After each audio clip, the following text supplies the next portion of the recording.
വിദ്വേഷവുമില്ല, എല്ലാവരോടും സൗഹാർദ്ദമാണ്.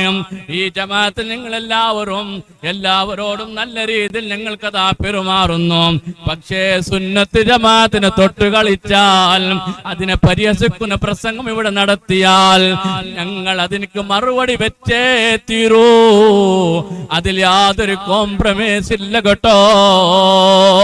ഇവിടെ ആദ്യം വന്ന് ഫിത്നാക്കിയത് ആരാണ്? ഈ നാട്, ഈ കൂർണടക്ക നാട്, നല്ല സൗഹാർദ്ദത്തിന്റെ നാട്, ഈ നാടിൽ ആദ്യം ഫിത്ന ഉണ്ടാക്കിയത് ആരാണ്? നമ്മുടെ ഔലിയാക്കളെ പറഞ്ഞതാരാണ്? സുന്നത്ത് ജമാഅത്തിന് ആശയങ്ങളെ പറഞ്ഞതാരാണ്? ഈ സലഫികളല്ലേ. അവർ ഈ പരിപാടി, ഈ ഫിത്ന നടത്തിയത് കൊണ്ടല്ലേ ഞങ്ങൾക്ക് വീണ്ടും വീണ്ടും ഈ പരിപാടി വെക്കേണ്ടി വന്നത്. ഞങ്ങൾ എവിടെ നിന്ന് ഫിത്ന ഉണ്ടാക്കി? നമ്മളൊന്നും ചെയ്തിട്ടില്ലല്ലോ.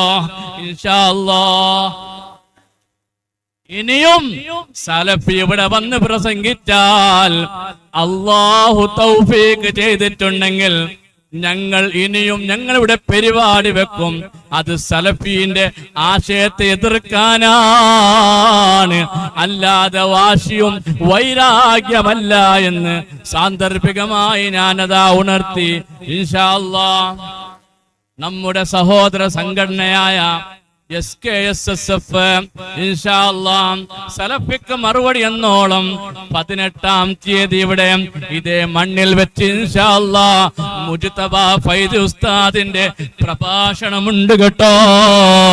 നമ്മുടെ സുൽത്താനുൽ ഉലമാ ഉസ്താദ് ഞങ്ങളോട് പറഞ്ഞത്, സുന്നത്ത് ജമാഅത്ത് ആര് പറയുന്നുണ്ടെങ്കിലും അവിടെ ഗ്രൂപ്പ് നോക്കണ്ട, പാർട്ടി നോക്കണ്ട, സഹകരിക്കണമെന്നാണ് മുന്നാനും തൃശൂർ സമ്മേളനത്തിൽ വെച്ച് പറഞ്ഞത്. അതേ സമയത്ത് സലഫികളോട് ഐക്യമില്ല, അവർ ഞങ്ങളോട് ആശയപരമായി അവർ വളരെ ദൂരത്താണ് കേട്ടോ.